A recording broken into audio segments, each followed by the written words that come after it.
ST बसचा वापर करून गुजरातमध्ये दारू तस्करीचा प्रयत्न हाणून पडला. नंदुरबार पोलिसांची धडक कारवाई.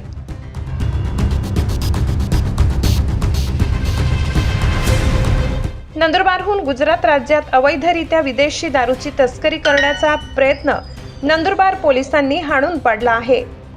गुप्त माहितीच्या आधारे नंदुरबार शहर पोलिसांनी बसस्थानक परिसरात सापळा रचून कारवाई करत 2 संशयित आरोपींना ताब्यात घेतले.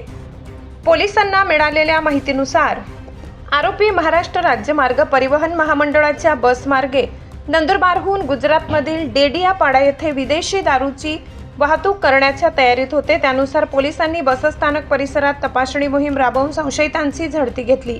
या कारवाईत आरोपींकडून सुमारे 87,000 रुपये किमतीची विदेशी दारू जप्त करण्यात आली.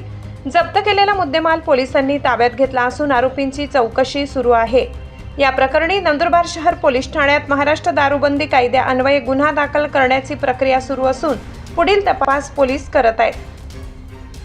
वीरेंद्र गिरासे, तापी परिसर न्यूज, नंदुरबार.